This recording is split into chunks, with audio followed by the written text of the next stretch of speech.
Welcome, everyone. How we doing today? Welcome to Crüe NFC Roundtable, brought to you by Crüe Life.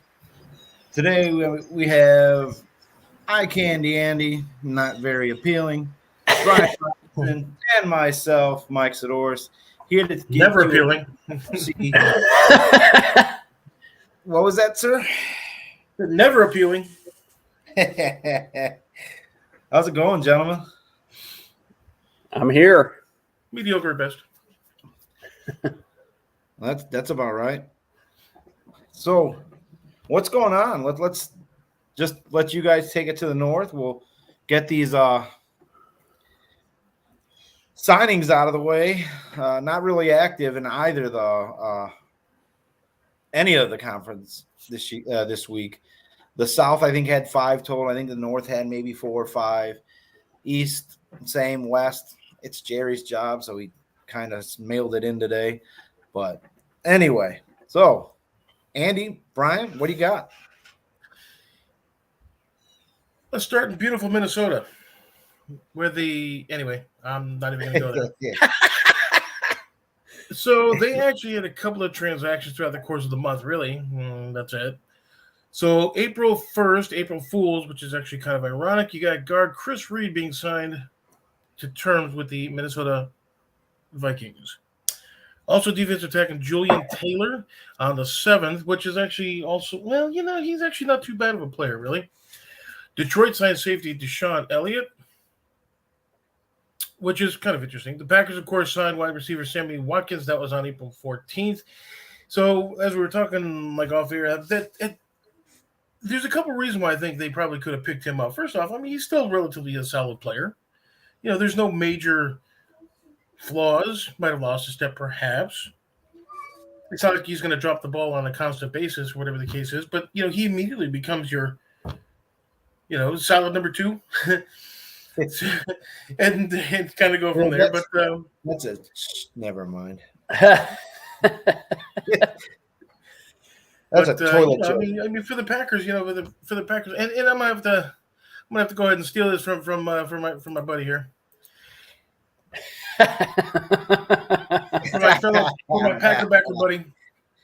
And really, another thing that we were kind of talking about really is one of those things where really the Packers have an opportunity, especially with a couple of potential big time draft picks that they could, as you were saying, turn it into one big one. Yes, and honestly, to add to that, it almost seems like they're looking for that big play in the draft, and I really do think that they have been making calls on. I know they've definitely been making calls with Seattle to get Metcalf, and I know they're showing interest in the whole Devo situation, which honestly, who knows? You're reading a lot of different things about that situation. How available really is he? But the thing is though, is they do have the 2 first-round picks this year.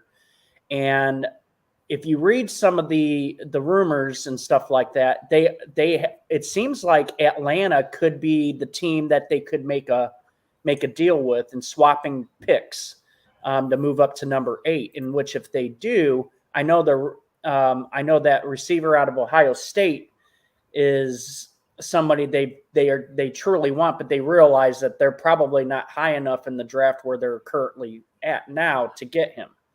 I know they've been doing their due diligence on that Dotson from Penn State and the receiver from Arkansas. I know they really like those 2 guys. It's just going to be interesting to see. I truly think with the whole NFL in general, I think the draft's going to be interesting this year. I just think there's a lot of unsettledness. And as you see with all the non-transactions going on in the last week and a half, I really think they're just setting themselves up to make the first round of the draft pretty interesting. So Ryan actually asked a pretty decent question. Do you think they're going to get into the quarterback? Because, that way they'll finally have one. Do they move from Jordan Love? Is he included in a trade to get higher in the draft? See, and the thing is I don't think they've truly given up on Jordan Love. I think they know he's not ready, which is why press so hard to keep Rodgers. But I also think too that they want to make sure that they are set up for the future. He's still young enough, can still learn. But I guess anything can happen. I mean, if a team truly wants Jordan Love, I mean, I'm sure the Packers would part ways and then go with the draft. But I mean, I don't think they would draft a quarterback until next year, where quarterbacks will be a little more plentiful than this year. So actually, go ahead. It looks like there's some breaking news on Jordan Love. The Packers are actually willing to take 2 Ritz crackers, and they're willing to they're actually willing to supplement a juicy box for him. Juicy box. There you go. Juicy juice. They are the juicier juice. Yeah, I just had Biggie playing in my head, but juicy, never mind. So, but seriously, you trade up, you trade Jordan Love to get a higher draft pick to pull more talent. I mean, you could get a higher. The draft is wide receiver littered with talent this year. However, offensive linemen in this draft are pretty much really good, and then they might see some playing time. I mean, the Pack could move up and get a solid interior offensive lineman to help protect the aardvark. Yes, the aardvark.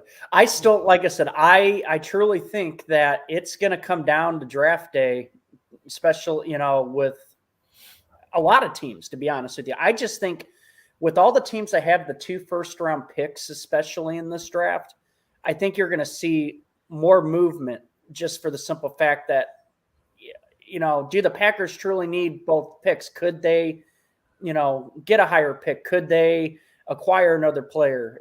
Just on any of these teams. I just think it's going to make it a very interesting Thursday night in that first round to see what plays out. I mean, we could see lots of change. Yeah. How many players do you think in this draft are actually first-round talent? Granted, they're going to be picked. There's going to be 32 picks in the first round. But how many do you think are actually first-round talent? I would say less than a third of this draft is first-round, game ready, step on the field. Yeah, I agree. I mean, the quarterback position in particular is the glaring thing. There's 2 guys and that's it. And I don't think either of them will start right away in the NFL. No. The receiver position, there's, as you said, plentiful. In terms of linemen, I mean, like I said, I definitely see good linemen, but I also see linemen where you're going to be really taking a chance to say, can we develop this guy into something that's better? That's the chance you take. But like he said, bunch of wide receivers in this draft are starting week 1. Well, yeah, there's how many wide receiver spots on each team? I mean, most teams have 4 starting wide receivers, believe it or not, because you go empty set. Doesn't mean that everyone on that roster, everyone in that position is a game day starter. They are because of position, but when you look at a starting depth chart, it's wide receiver 1, wide receiver 2. Right. And then, so they'll see time, but they're not, I don't know. I don't know if all of them are first round caliber. I mean, David Bell, he's going to fall, but I honestly think he will be, one of those first round talents. Right. But do you think Bucs trade up? You might want to hold on to that question until a little bit later when we talk about the South. We'll get into the South, the better segment of the show in a little bit here. Well, what about what about the Bears? So the Bears have actually. Let's go to Chicago. Hey, wait a minute. Now there it is, right there. That is unacceptable. We don't condone that kind of nonsense. So the Bears went everything from, of course, signing Jesper Horsted, 1-year contract, and he's been relatively solid, good blocker. Tight end Ryan Griffin, linebacker Matt Adams, DB Trayvon Young. Let's see. Tight end James O'Shaughnessy, he's of course back for another 1 year, and of course wide receiver David Moore and DB Greg Stroman Jr. Those names kind of sound familiar. Did they play in the USFL this week? What's that? What did they play in the USFL this week? I honestly can tell you I never heard of any of them players. Ask your Packer backer there. What's that? But David Moore and Greg Stroman. Oh, yeah. Don't ask me. But they, Let me put it to you this way. I try to keep myself out of Chicago news, but my radio is always on a Chicago station, so I hear it all. But I try to ignore it. Yeah, you might need to get out of Chicago. But no, the question is with the Bears. I mean, right now, I believe at last number they've only got, I think, close to 60 players that are signed before training camp begins, and they've got to get their roster up to like 90 something. So what are they going to do? Are they just going to be like, I'll pick this guy up from the bar. We'll take that guy over there. And they're actually doing quite a few things, and eventually they are going to get to their, to their threshold and stuff like that. But I think they're definitely trying to go a lot of 1 year. Kind of reminds you of what they did for the Rams. Everybody's going to be in for 1 year and kind of go from there. And I think they're going to see how some of the players, like, for example, the ones from Green Bay who have actually played in games and things like that, they see how, again, you don't necessarily want to become all Machiavellian about it, but you're going to get a bunch of Packers players just to learn about the offense for the Green Bay Packers. Who knows? But, it makes sense if you want to do it that way. But I think the Bears are definitely setting themselves up to actually make quite a bit of noise in the North. Not necessarily win it per se. Vikings still have a solid team. I still think the Vikings win that division this year. But I mean, the Detroit, they're making some moves. Not that they're going to be, they're going to be, oddly enough, solid third. And but those guys are hacks. I mean, I don't even think they're going to be in the league much longer.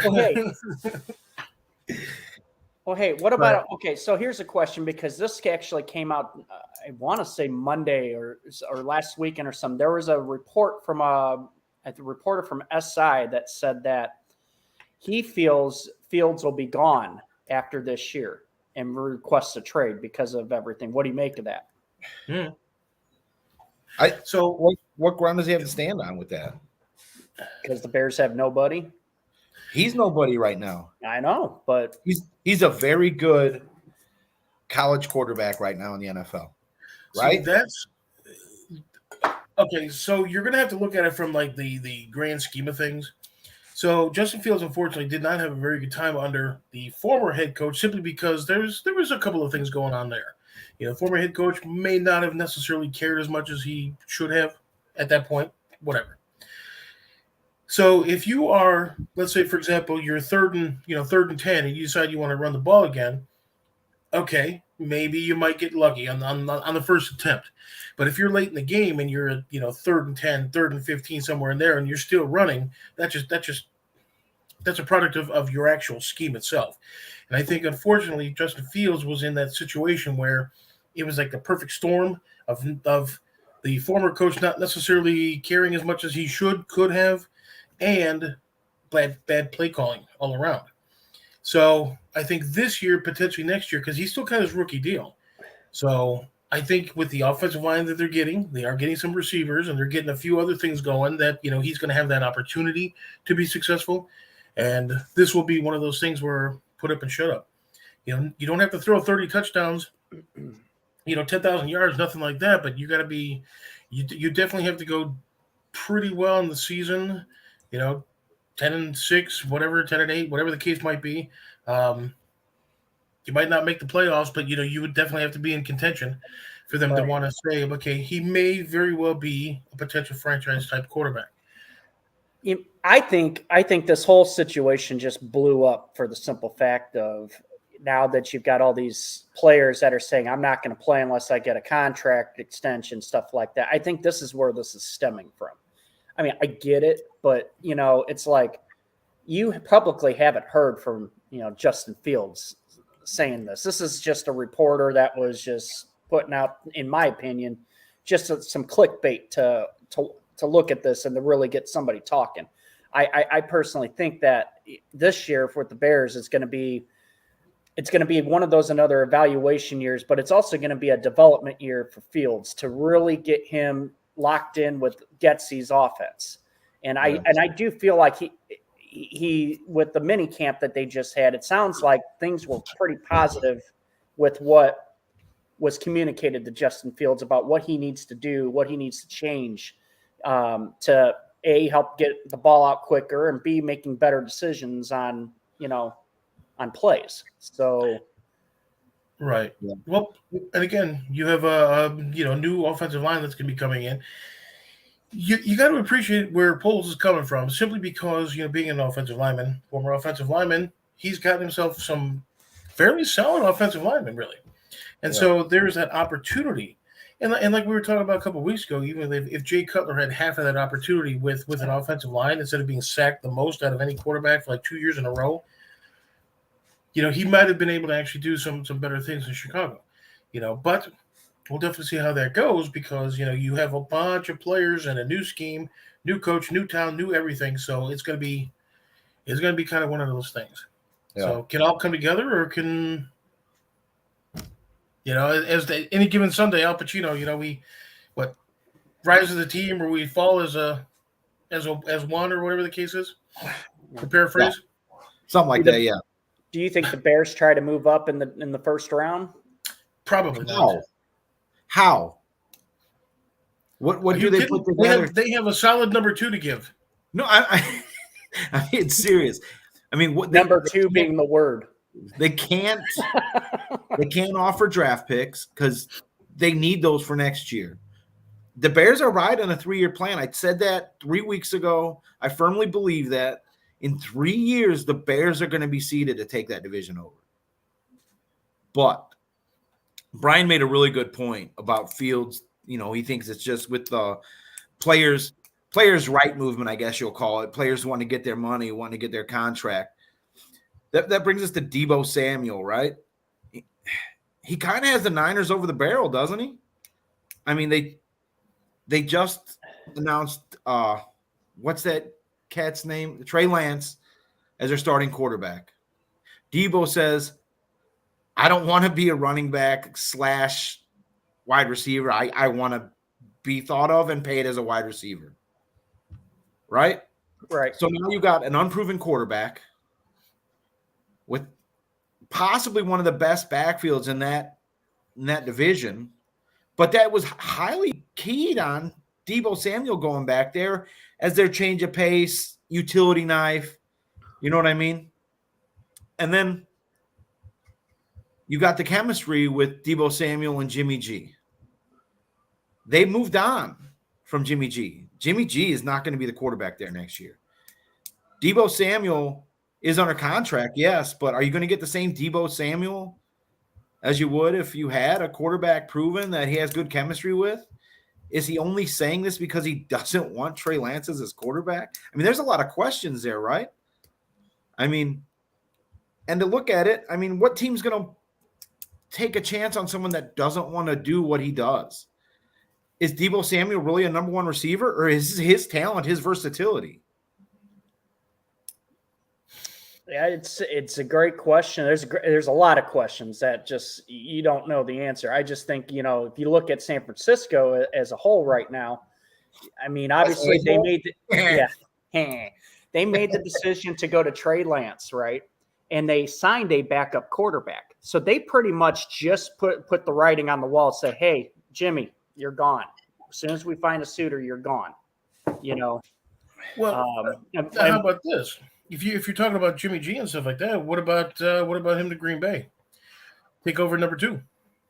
I agree that this is all circulating around number 2 for some reason. It's really kind of into that type of a scenario here, but literally he could honestly be the number 2 quarterback. He might be more of a game manager, but he's a solid. He's a solid number 2. He really is. He'll actually manage your game. He's not going to do anything that's going to be so incredibly, asinine that's going to lose you the game, per se. Granted, he has some recovery to do and stuff, but other than that. I mean, Jimmy G, as Jerry likes to say every goddamn episode, was 2 yards away from winning a Super Bowl, winning a Super Bowl MVP. And you don't have Trey Lance in San Francisco that happens, right? Right. I mean, he's not there. So now we're looking at Jimmy G, who's no longer on roster. Colin Kaepernick, who took San Francisco to the Super Bowl, no longer on roster, right? Both are now looking for jobs in the NFL. Jimmy G is contracted with the Niners, but got to find a trade partner. You cut him, then who picks him up? They're stupid. They cut him. He might as well just sit there as a backup for another year, right?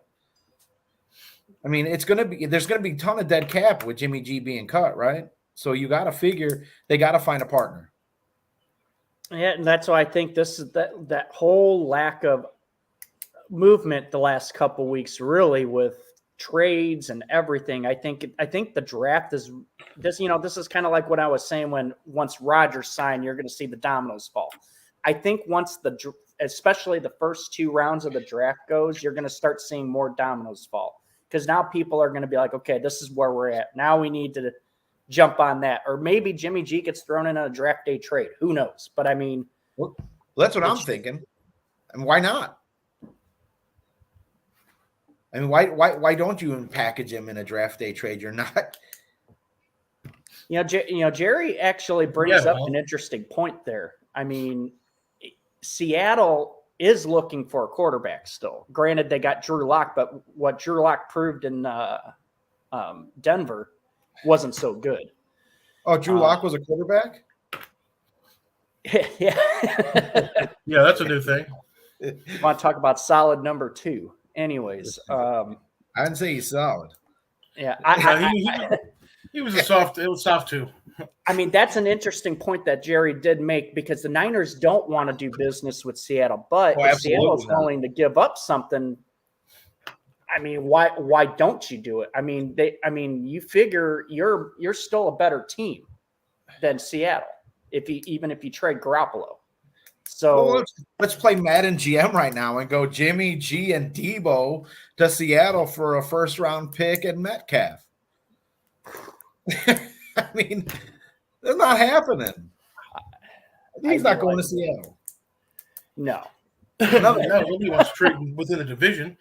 I mean, think about it like that. It's like it'd be like Aaron Rodgers going to Chicago. Going to Minnesota, going to Detroit. It'd be like Brett Favre going to Minnesota. Yeah. Yeah. Well, prime Brett Favre would have been a little bit different than. Yeah, he rounded out of that anyway. But what? I don't know, because he was 2 yards away from going to the Super Bowl.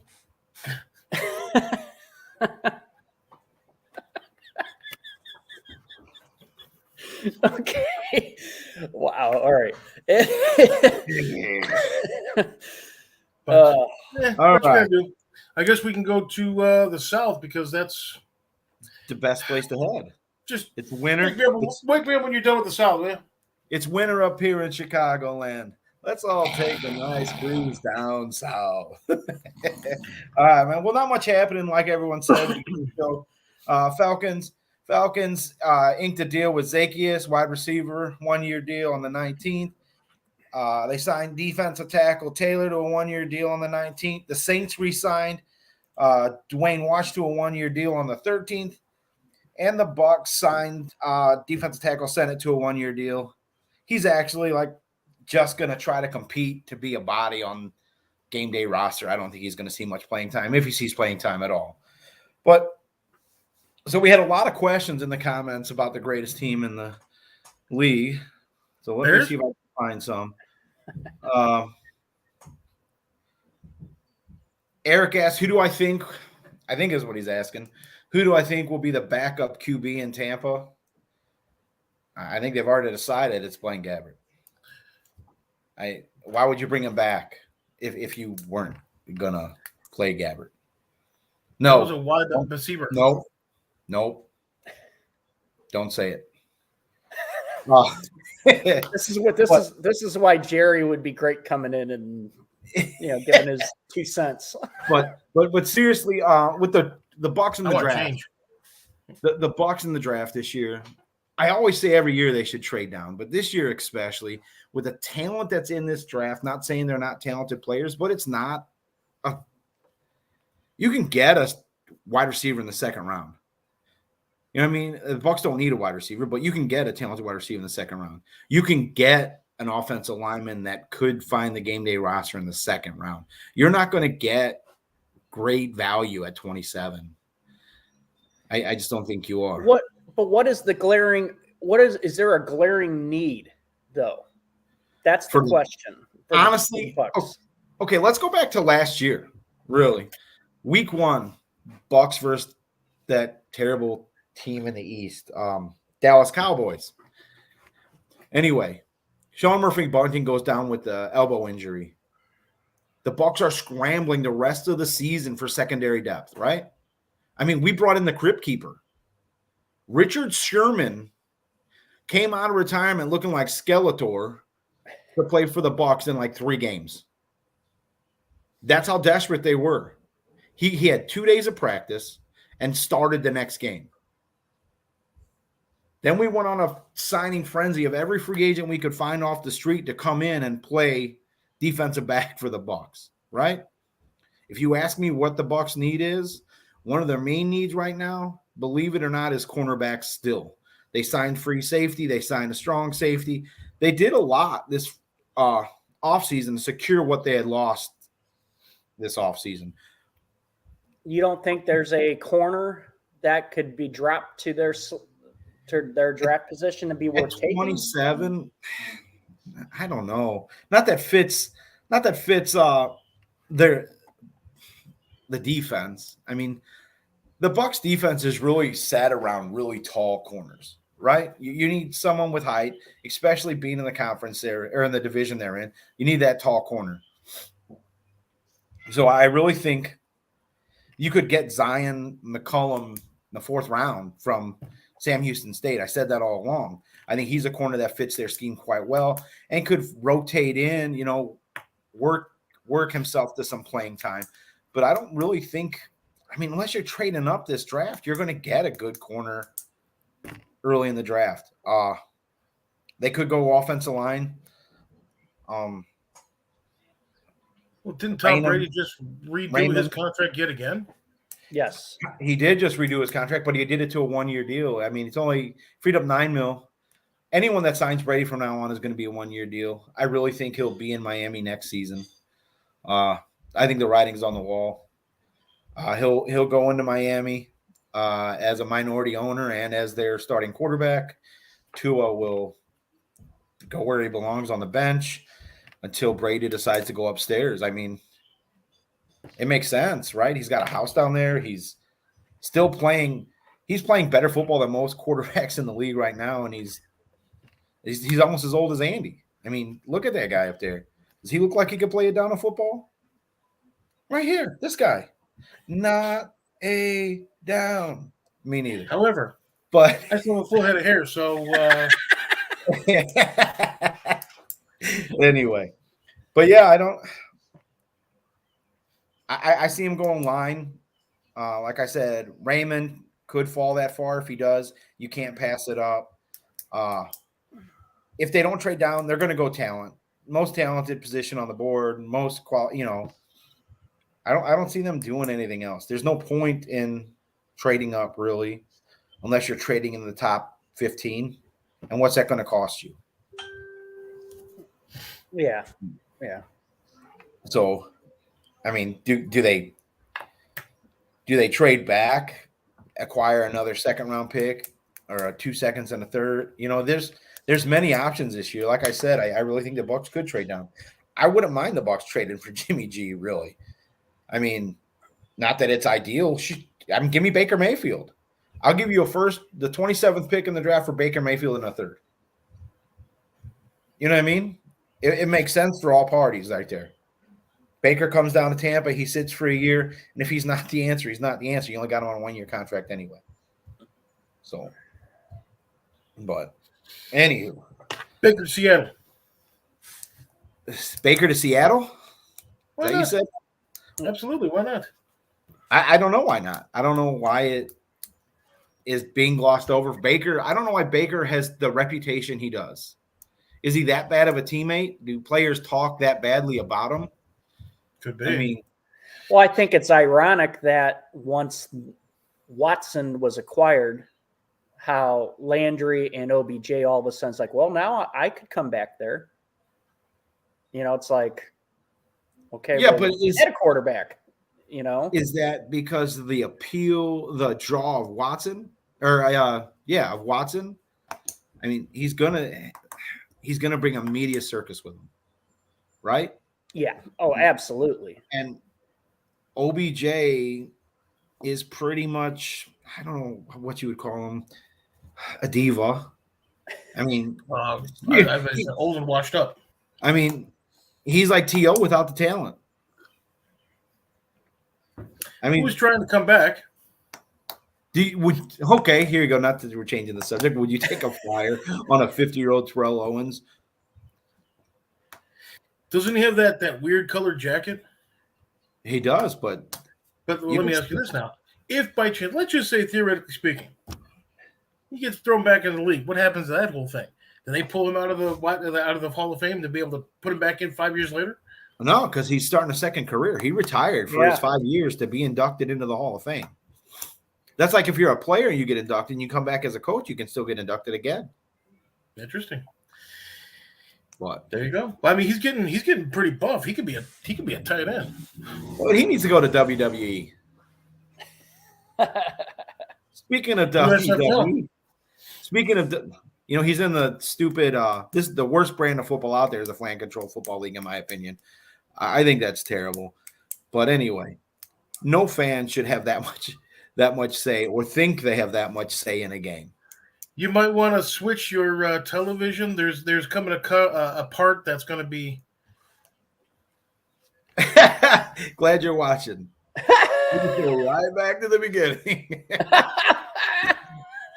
Because you got that one little section there, and I mean, I don't think we would. Yeah. You know how it goes.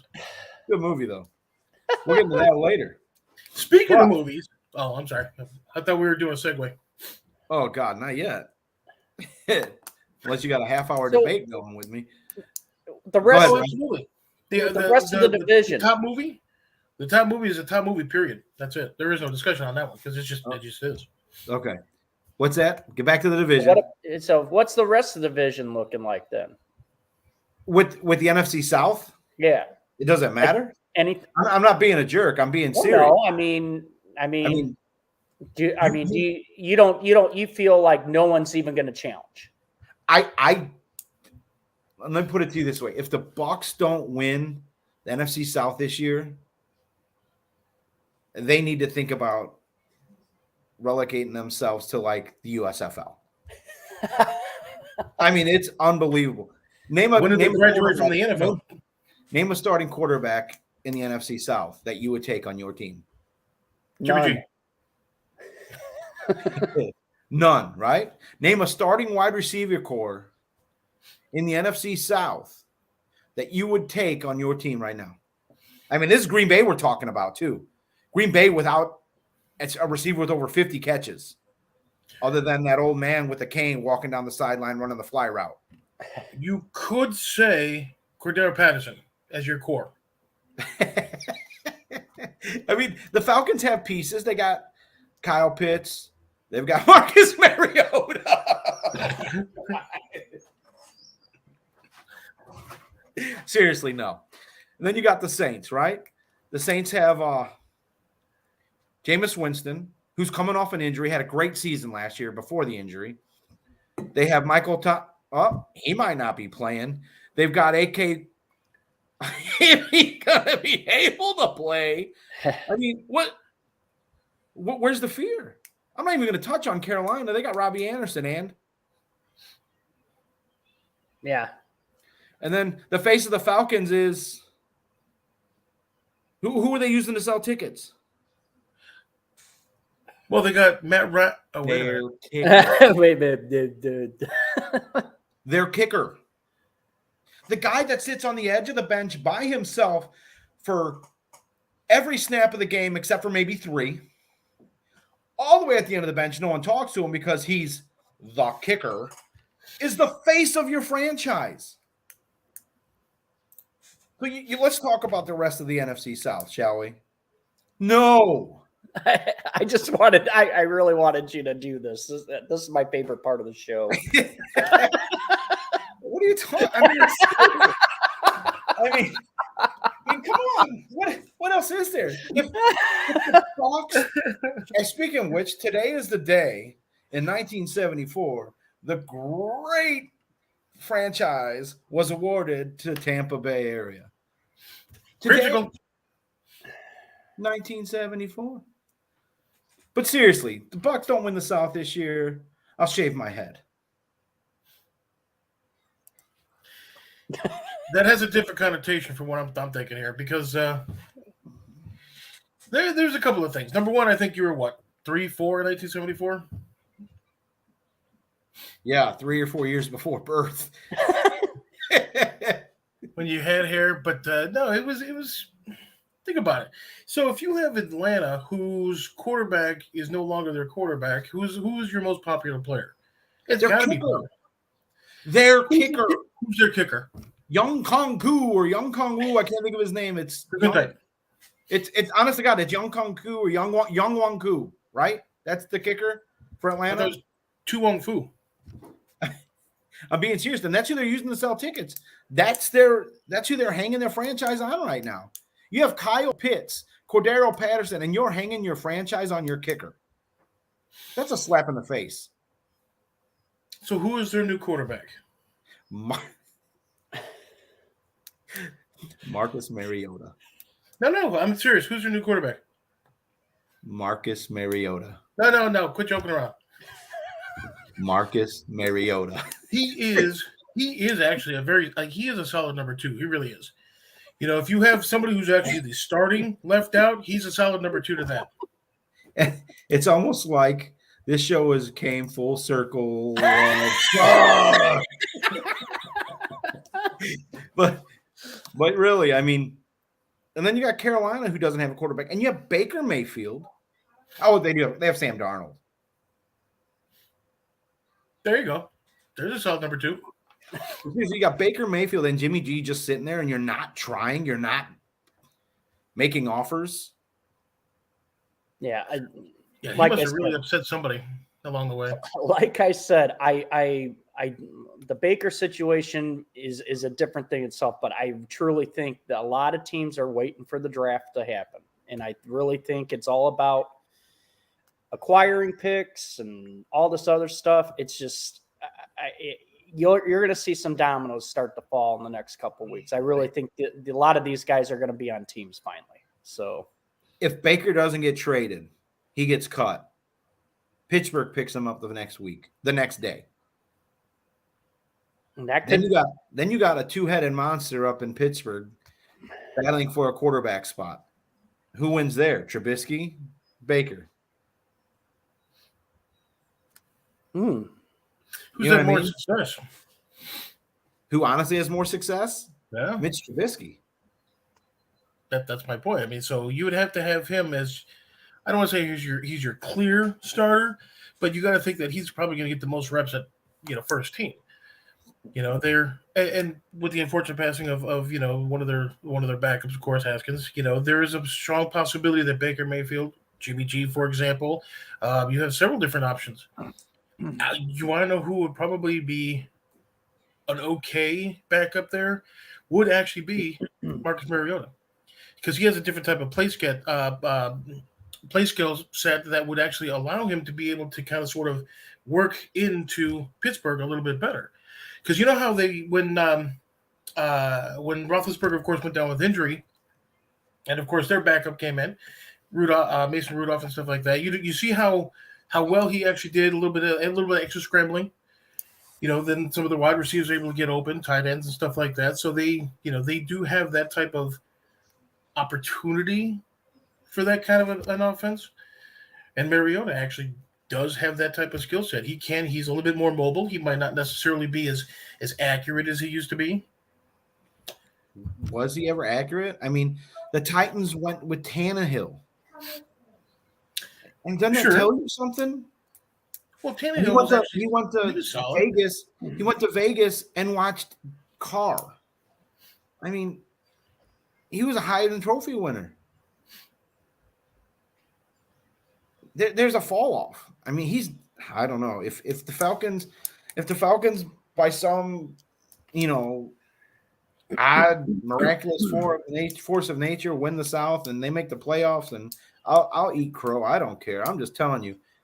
There's only one quarterback right now in the NFC South, maybe 1.5 with Jameis Winston if he's healthy.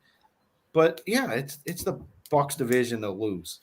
Am I wrong? I mean, seriously. No, I completely agree with you. You might want to check your TV again. Already? You're still approaching that same part. I went all the way back, I thought. Good Lord. But anyway, speaking of my TV, right? So we discussed some topics this week of what we could do for something to debate or something to get into, if you will. And we've got a new pick 6. You guys want to go into that, or got something else you want to discuss? Well, we didn't bring up any of the East teams. I mean, the East is least, but I mean, there's two very intriguing stories out of the East with the Eagles and the Giants, and about making trades to acquire or dump receivers. One receiver in particular, right? Yeah. Do you see Green Bay in play at all for that? Possibly, but what's the cost? I mean, I know Green Bay's was really trying to get Metcalf, but obviously that's not happening. Obviously, with the 2 first-round picks, it would depend on what they would honestly have to give up to the Giants. And then the thing is, the Giants already have, I believe, don't they have 2 first-round picks as well? So, what would be the point of trading another first-round pick this year? Well, could you move a Jordan Love? That could be a possibility. I mean, they are technically looking for a quarterback. So, with the Eagles, though, this is the situation that I think is very interesting, though, with the Eagles having the 2 first-round picks. They are desperate on a big play receiver, and reading what I read last night, they're going to try to make a play on Devo Samuel, offering a first-round pick this year and multiple other picks, like future picks, along with their current receiver Jalen Reagor for Samuel. I mean, what do you guys see in that? I mean, if you're San Francisco and you take that, you either just given up on the possibility of him staying in San Francisco, right? I mean, is Reagor really a benefit to you at that point? He's younger. Well, not really that much younger, is he? They're about the same age, right? So yeah, I mean, who's going to give you more of an opportunity to be able to have success? With the offense that you had last year, it's going to be completely different this coming year. Right. But I just think if the only way they move is that they feel Devo is so upset that he refuses to play in San Francisco. Yeah, I mean, kind of like Kyle Murray's whole situation, not going to show up to OTAs, yada, yada, yada. But Devo really doesn't have the leverage that Murray has, right? Murray can just be like, all right, cool, I'm going to go play baseball. Right. What's Devo going to do? I just think it's interesting because of the fact that they're giving up a receiver to get a better one. Thing is, San Francisco's already given up on Jimmy G, which we mentioned earlier. It's already going to break down the cohesiveness of their offense of what they had last year. Now, do they take this deal, get a first round pick, and they turn that around, draft their future number 1 wide receiver? I mean, like I said earlier, this would be the draft to do it, but I don't know if you're ready to give up on the opportunity to have Devo Samuel on your roster. If I'm John Lynch, I do everything I can to keep that deal from gaining any steam. Yeah, but it makes an interesting. I mean, Lynch has always done very well in terms of draft trades or draft picks. He did have that one famous draft trade. Yeah. Anyway, good to have Mahomes. And did you notice that we never brought up the Cowboys? Because they don't bring up themselves because they don't want to better their team. Well, yeah. Well, Joey's just busy right now, right? Wow. Yeah. He's got a lot going on. I forgot Dallas had a football team. So we'll bring that up later too. But anyway, I have a question from someone that popped up on the screen. Eric asked, why does it keep going away? Because I'm an idiot and I don't know how to work this stupid electronic box in front of me. What if the Dolphins were to offer a second for Brady? My response to that is why? Why would you offer that when he's coming to Miami next year for free? It'll cost you nothing other than to pay his salary, which in turn, this is what gets me. If he's a co-owner, right, like they say he's going to be, if he's a minority owner, does he really have to pay a salary? Does that hit the salary cap? Look at the. That's true. That's a good, interesting question. That's what I'm saying. He's paying himself. Look at player owners, player managers. Well, that's different. He's like dipping into the petty cash. It's like, here, I got to go pay myself. Oh, the kids want a Snickers bar, so. But see, we were talking about that several weeks ago when Mahomes actually, 10 years, $5 bajillion. Yeah. When is it going to get to that point where the salaries are going to be so incredibly astronomical? You got to start giving percentages of the team. Well, wait, Aaron Rodgers will resign next year. Right. He can actually see. That's the other thing. He can actually buy a He good can buy chunk of stock. Right. He can buy stock in the team. Those foam hats.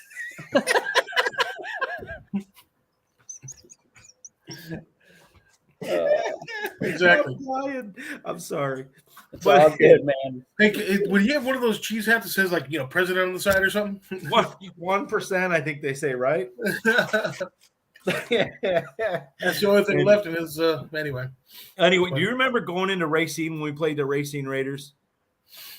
I don't think I played them. Oh, you were on that team. Not on that team. Oh, they were throwing rocks at the bus. We got off the bus. They were throwing it was awful. But anyway, never mind. So, I just saw a lot of cheese hats in that line as I was walking to the stadium. But anyway. But yeah, Dolphins, no point. Brady will be there next year. But like I said, that's something the league's going to have to really look into. Andy brought it up, and I kind of blew it off because it came from Andy. But now that it's coming from me, it makes sense. Yeah, you're going to sit there and blow off something from the smartest, best-looking one on the entire group. I got you. So let's – Who was that laughing in the background? That's Brian's house. Yep. Whose house?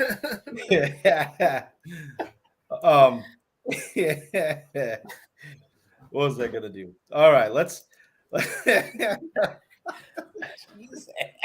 Okay, we're becoming derailed. You can see Aaron Rodgers sitting up in the press box with a cheese hat when it's too cold.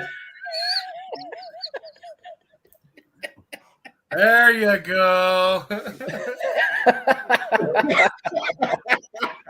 All right, let's get in.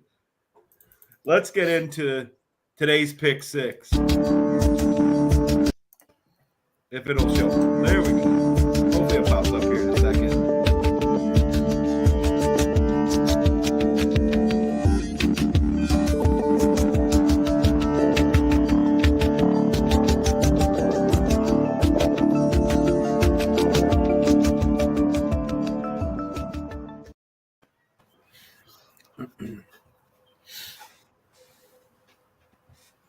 Wow, is my internet really bogging down right now or what?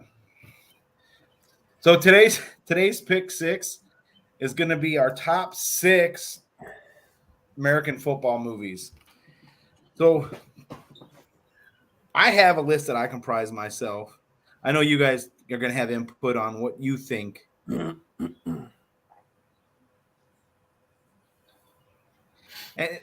what you guys God, I lost my train of thought. What you guys think of the list, and we'll just build from there, I guess. Andy, you got a list. Because there's only one track. Train. All right. My pick 6. Nah, we're going my order 6-1, and then we can debate from there. Andy can give his, and we can go on. But I got 6 with the original Brian song. I know it's a cheesy movie. I know it's about the circle of suck. But Why aren't you showing that one? I love Brian Piccolo. And then I got the replacements at 5.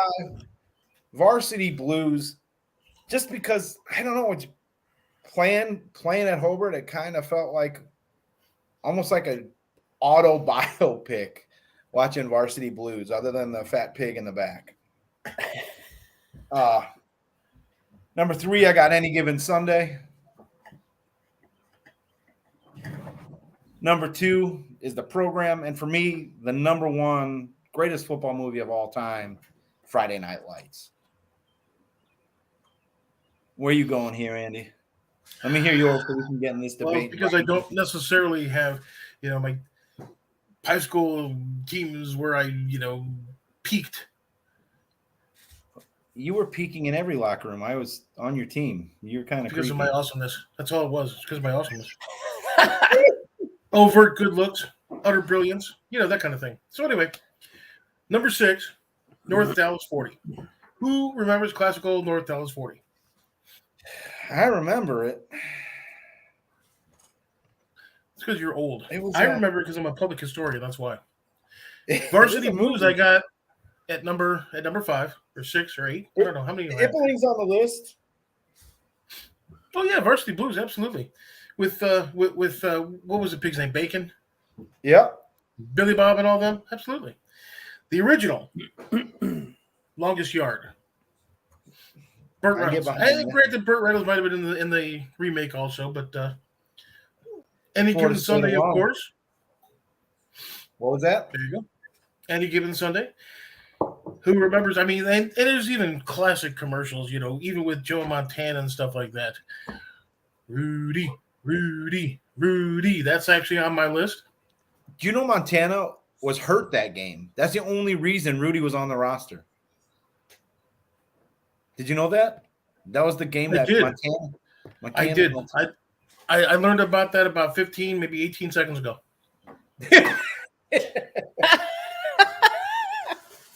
But seriously, that's crazy. It kind of is crazy, but I mean, he went on to, I guess, do a little bit better after that. Last time San Francisco had any kind of a quarterback. Who remembers the annexation of Puerto Rico, the Little Giants? Yeah. Great movie. I just left it off my list. It's a little too comical for me. Ed O'Neill, Rick Moranis. I mean, come on. Ed O'Neill scored 4 touchdowns in one game at Polk High. I thought it was 6. But he was also chasing the drug dealers in the French Connection too. So he was busy during the 70s and 80s. Good old Popeye Doyle. So then, of course, you got the replacements. Now, we, of course, played on a team that reminded you very much of the replacements. Very, very much so. Number 1. And this is where I disagree with you because I think your number 6 should definitely be number 1 like everybody else's. Is, of course, Brian's song. Billy D. Williams, James Caan. Are you kidding? The original Brian song is awesome. I'm starting to get choked up right now. So, Brian, let's hear some of your favorite football movies, man. We'll try to throw a list together here. All right, I'm going in no particular order. I'm just going with the 6 that I truly like. Now, I will agree I like Brian's song. I would probably have it higher than 6 though, and I'm giving it credit, even though it's a movie about a Chicago Bear. What's crazy is after Brian's song, he went on to be one of the largest crime syndicates in all of New York. Godfather, never mind. Go ahead. I thought you were going to say Billy D. banned Lando Calrissian. I was going to, but I didn't want to be a nerd. Mr. Colt 45, are you kidding? He is one slick man. I ain't gonna lie. Cool as the other side of the pillow. Obviously, Rudy. I love the movie. Plus, I'm being a Notre Dame fan. It's something I have to watch. I know. I'm making Andy sick here, I think. What? I think I'm making you sick. Any Given Sunday. I would probably have to put Any Given Sunday as like in my top 3. Just love that movie. The Replacements goes in my top 3. I love that movie. Now Friday Night Lights. Peter Berg did an exceptional job with that movie. Yes, it's a hell of a movie. Might be my favorite.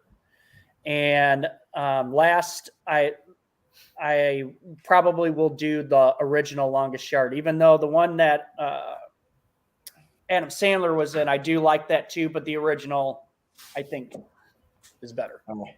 So we all have Any Given Sunday, Friday Night Lights, and The Replacements, and Brian's song, right? You don't have Replacements? Or you do? What are you on? I don't have Friday Night Lights. Yeah, you're an idiot. Okay. Friday Night Lights is a horrible, horrible movie. It's mediocre at best. So Brian's song's in because we all have Brian's song on our list, right? The Replacements, I think, is also in. Replacements, Brian's song, Any Given Sunday, of course, right? I think Any Given Sunday is in. Okay, so there's 3. I got to argue for the program. How do you not have the Place that at the has Table? some of the football scenes of any movie, like realistic? I mean, Cain is Abel. Place at the Table. Well, maybe I have to rewatch it. It loosely resembles the greatest college of all time. Eastern State University. Let's change Or the E penitentiary? to an F, and we're in business. I mean, there's several other ones that I've seen. It's just in terms of my favorites, those are my 6. But like I said, maybe I could be changed. I could rewatch stuff and just be like, okay, I get it now. So Varsity Blues. We putting that in? I'd say I Varsity totally Blues forgot over about Friday Night that. Lights. I totally forgot about Varsity Blues. So, top 6 in no order, right? What did you mention Brian's before? song. Necessary Roughness? Ooh, Necessary Roughness is definitely a classic. Have you seen Necessary Roughness, Brian? With Rob Yes. Schneider, Kathy Ireland, Bonham Weep. Jambalaya. Bombaruski. That's a classic. The Waterboy's not on any of our lists. If we Too were funny? going by, if we were going by like more humorous, yeah, that would definitely go up on the list. But just I'm trying to put into play realness, in terms of the movie. What seemed more real? What felt like real football? That the Waterboy was kind of like, You're welcome, Sanders. it's So- foosball. Got stop playing that foosball. Are we putting Varsity Blues in? We got 2 more spots if we are. If yes, not, we put gotta come Varsity up with Blues in. I say Varsity Blues goes in. Andy, you go with Varsity Blues being in? Oh, absolutely. Absolutely. Everyone's going to go to Blockbuster with our list and pick up these movies. Wow. Blockbuster. Really? Wow. Which one are you going to get? You're going to get the VHS or you're going to get the beta? North Dallas 40 is not on this list. You hear me? And neither is the home team with Kevin James and as Sean Payton, not on the list. North Dallas 40, not on the list. Heaven Can Wait, not on the list. Oh, Heaven Can Wait with Beatty. Oh, Yeah. How about We Are Marshall? remember the Titans? Ooh. Blind I got Side. it somewhere. Check Your Blind Side or the Blind Side. Blind Side was good, but I don't know if it was. How about The Undefeated? That was a good movie. Undefeated. And The Grader is a really good movie. Or what was that? What's other that one? Kurt Warner Invincible. story? The Express is awesome. I don't know if you haven't seen that. I recommend it. What was that, Brian? Invincible. Ooh. Vince Marky Beckley? Mark had that funky bunch going strong in that movie. Wow. But That was almost painful. replacements, Any Given Sunday, Varsity Blues, Brian song, yes. Absolutely, Yes. Brian song. How can you not put Brian song on there? That's like one of the only times a guy can cry and people be like, "Oh, okay, he just watched Brian song. I got it." Everybody understands it's one of those Universal movies. It's a movie. All right, we need 2 more and we'll run out of time. I think the longest yard, the original longest yard. What about I Rudy? go with Longest Yard. That was on your list, Brian? Yes. All right. Longest The Yard. original. The remake was good. It had its moments. I mean, Terry Crews pulling out a cheeseburger where you ought not pull out a cheeseburger. That's funny. Wasn't Nelly in that or something like that? Right? Yeah. Yeah. Right. Because he was used to running without shoes. We got one more. The last one. North House 40. Not on the list. Good Lord. That's in black and white, ain't it? It came out the year you were born. Nuh-uh. Rudy. Rudy. All right. How about this? Rudy. Slapshot. If we're going to hockey, it'd be there. Rudy. I got Rudy on my list. All right, we'll go Rudy. There you go. We've got But Any there's Given just Sunday, so many Varsity different Blues, movies. Brian song, Longest Yard, and Rudy. Good. There were just so many. Alrighty. You could even say something about the fact that you had that one movie about the Green Bay Oh, that's right. They didn't make any movies about the Green Bay Packers. There's a reason for that. There's absolutely a reason for that. Here we go. Sean Payton has a movie. All right, guys. Well, it's been fun. It's been a kind of a quick show, which is kind of shocking. It's already time for us to move out. So, Well, that's because we had relatively intellectual talk, not with when Jerry and Stout are here. without Jerry and Stout fighting with each other. So, all right, y'all. Anything before we go? Yes. Just the draft is going to be interesting. Can't wait. Yes, it is. Yeah, All we right, might well, look to possibly have a draft show for Thursday. Yes. I will be working, so definitely you guys should do it, and I'll watch it from So my then phone. we'll have an intelligent show.